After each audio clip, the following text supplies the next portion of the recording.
Merci beaucoup pour cette invitation.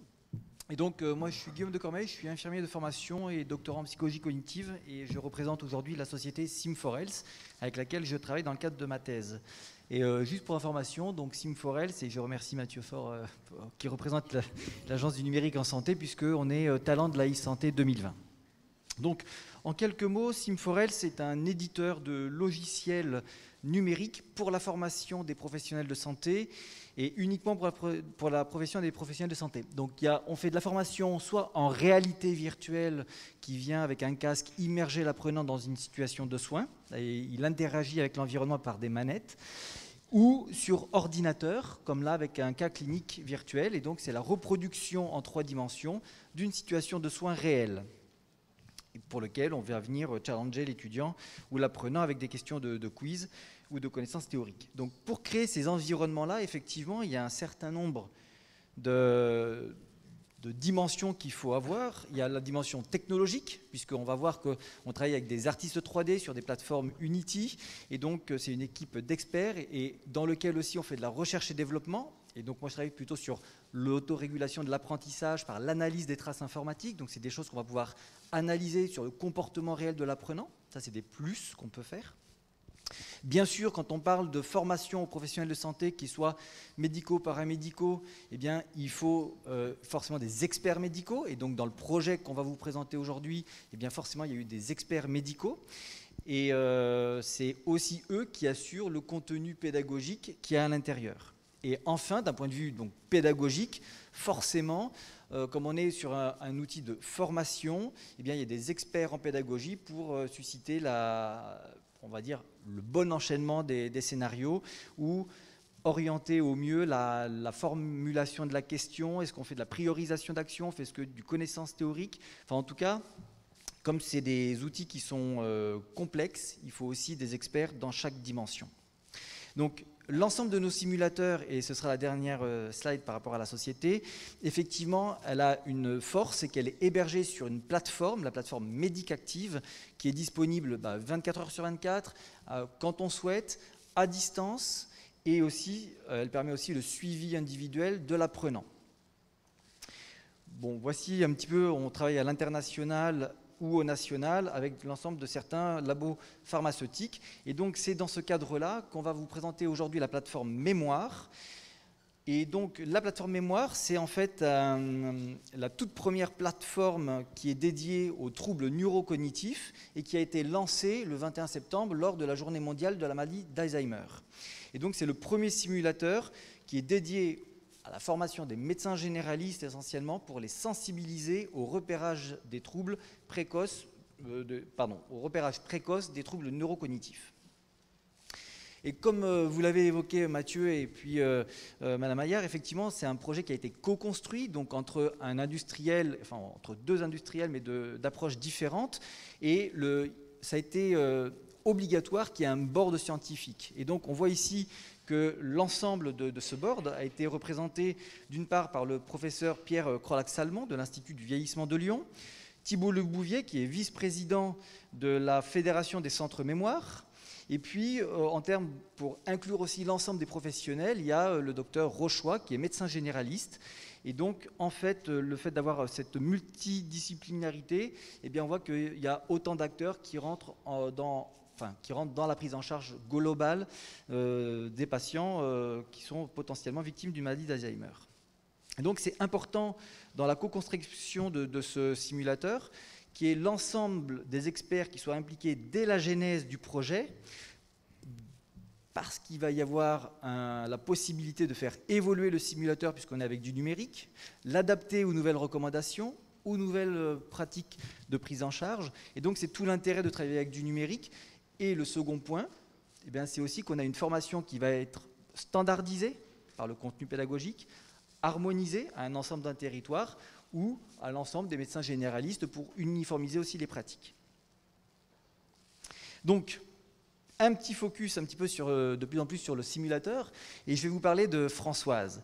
Et donc Françoise, eh bien, elle va avoir un certain nombre d'étapes à passer, d'un certain nombre de consultations, au nombre de 5, dont la consultation mémoire. Et donc, en amont de cette consultation mémoire, eh bien, il y a un construit de 3 consultations qui va permettre de différencier si c'est une plainte bénigne versus une plainte suspecte, de détailler le raisonnement clinique par rapport au diagnostic différentiel, permettre d'évoquer tous les dispositifs, tous les outils qui sont disponibles aux médecins traitants pour faire les tests de cognition, et afin d'orienter au mieux son diagnostic.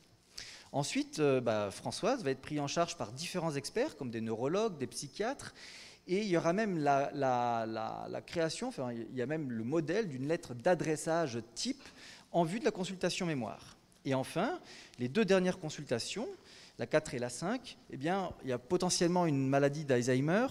Et pour s'assurer de cette maladie, eh bien, on va peut-être discuter de la ponction lombaire et potentiellement de l'approfondissement du diagnostic. Et le fait d'aller l'importance d'aller dans ce approfondissement de diagnostic, c'est aussi un intérêt en vue de la recherche et de l'innovation.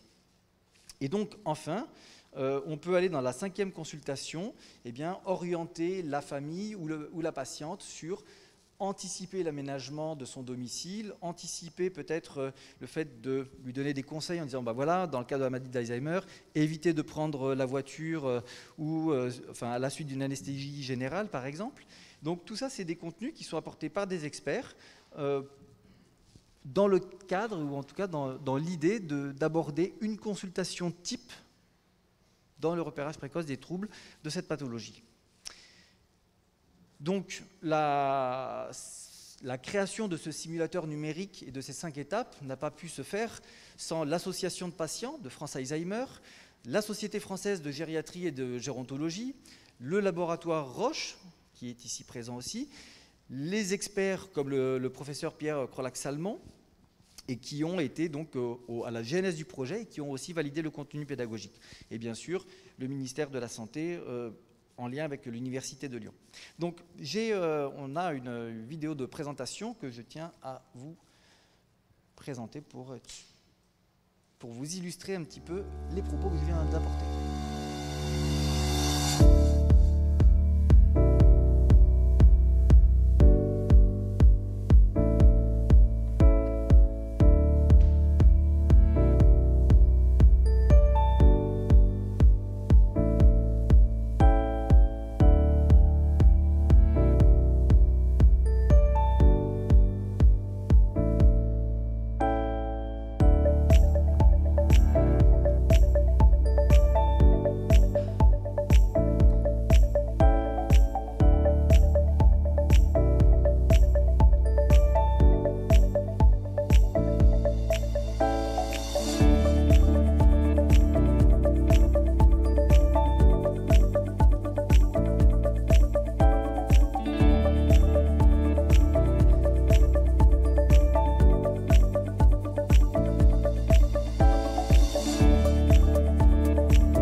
Voilà, et donc en termes de perspective et de conclusion, effectivement, l'intérêt, c'est de faire évoluer le simulateur selon les différentes recommandations, les différentes expériences utilisateurs aussi, et donc de faire des ajustements en fonction des besoins.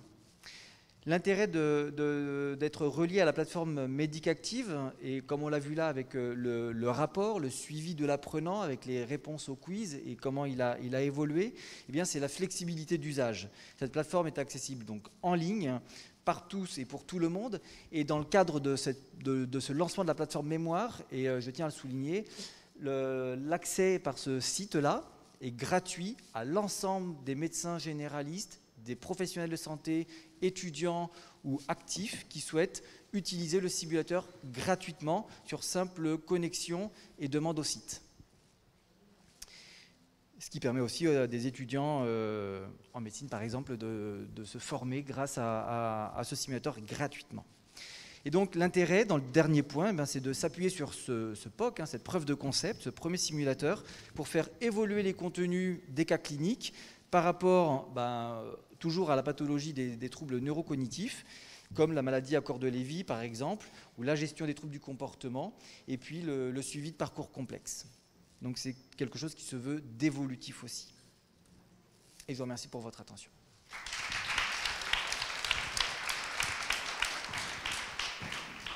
Merci, merci beaucoup. J'ai une première question, moi, et ensuite je laisserai du coup peut-être la salle en poser aussi. On sait très bien que dans le diagnostic en fait, du coup, des maladies d'Alzheimer ou apparentées, en tout cas, l'aidant familial, en fait, du coup, le mari, le conjoint, la conjointe, en fait, du coup, les enfants jouent un rôle du coup important. Est-ce que donc là, on voit bien qu'il y a cette personne-là qu'on interroge. Est-ce que du coup, vous intégrez également la place potentiellement du coup dans l'aidant, dans ce diagnostic ou dans comment l'annoncer peut-être ou autre vis-à-vis des aidants? Alors, je vais être tout à fait transparent parce que moi, sur ce projet de simulateur, je ne suis pas la personne la plus investie dessus, donc je ne sais pas si sur la consultation 4 et 5, il y a la participation de la famille. En tout cas, sur certains autres simulateurs dont moi je m'occupe, effectivement, il y a la place, alors soit la participation à des réunions pluriprofessionnelles, soit le proche aidant qui est là quand on est dans de la formation à l'éducation thérapeutique. Et donc, effectivement, tout dépend de l'objectif thérapeutique, enfin l'objectif pédagogique qui a été demandé par le board de scientifiques pour justement savoir si c'est intéressant ou pas de les mettre. Par contre, bien sûr, et peut-être que ça y est, le problème c'est que je ne le sais pas. Et potentiellement, je vous invite à aller faire la consultation 4 et 5, et comme ça au moins vous le verrez. C'est une très bonne réponse pour nous pousser à y aller. Est-ce qu'il y a une question dans la salle? Du coup, merci beaucoup. Je vous propose de rester du coup avec nous pour la suite.